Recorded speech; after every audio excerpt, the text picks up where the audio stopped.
Hi everybody, welcome back to the Bruderhof's YouTube channel where we're reading Following the Call, which deals with Jesus' teachings, the Sermon on the Mount. And we are on chapter 48, and it's entitled Two Ways. So this is a great one. I'm going to start us off with a passage.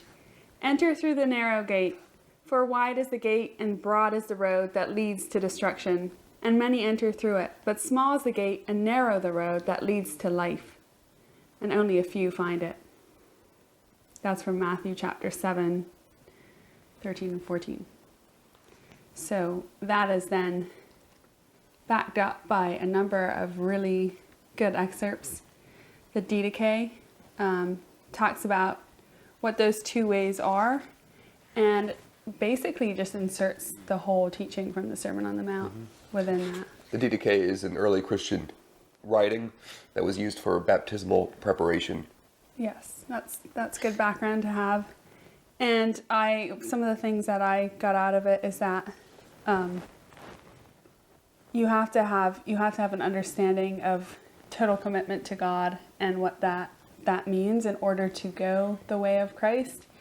And then C.S. Lewis talks about that a lot more, and the tension between serving ourselves and serving God completely, how it's both the most difficult thing but also the easiest thing. So to me, that tension is part of what it is to be a Christian. And it's those moments, I don't know if it's like a constant state of being, at least for me, it's definitely not. But when you can just let yourself give in to that understanding of Christ, that is when I think, speaking from personal experience, probably all of us have found the greatest peace and joy in life. So what did you get out of the chapter, Rich? Yeah, that is this chapter. This verse was actually, I think, pretty core to my conversion because it's so stark, right? Mm-hmm. There are two ways. One is the way of life, and one is the way of death. One is following Jesus and keeping your eyes on him, and the other is, going the opposite way. And I think that duality, and the completeness of it, the completeness of the demand. You can't do this halfway. You can't sort of keep 1 foot on one road and 1 foot on the other road. And that's what C.S. Lewis talks about. I think this is an excerpt from Mere Christianity, which is just one of my favorite books about the Christian faith. Jesus is saying, give me everything. Yes. Don't give me just a part of yourself. I have not come to torment your natural self, but to kill it. And I think for any of us who've experienced baptism, that's really what baptism is. It's the old self dying and being raised to a new life through Christ. And of course that needs to continue to happen in our lives, right? Yeah. We can go down false paths. Yes. We can take our eyes off of Jesus. But then that's when we need to turn back to him in full assurance that he will lead us. And this paradox, right, of the gospel being the hardest thing. Take up your cross, deny yourself, the promises of persecution and hardship that we will go through. And the next minute, as C.S. Lewis points out, Jesus is saying, my yoke is easy and my burden is light. So both very hard and very easy. Yeah. And then later from the Shepherd of Hermas, another early Christian writing, this is the line, those who have the Lord in their heart, he said, can master everything.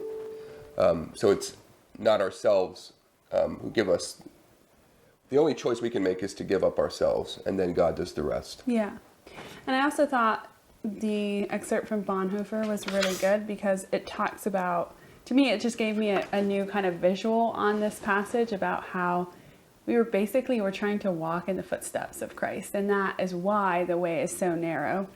And the narrowness of this road will only garner confidence and give us that hope and radiant confidence. He says here, the way which the Son of God trod on earth and the way which we too must tread as citizens of two worlds on the razor edge between this world and the kingdom of heaven could hardly be a broad way. That's just a beautiful picture to me. Yeah.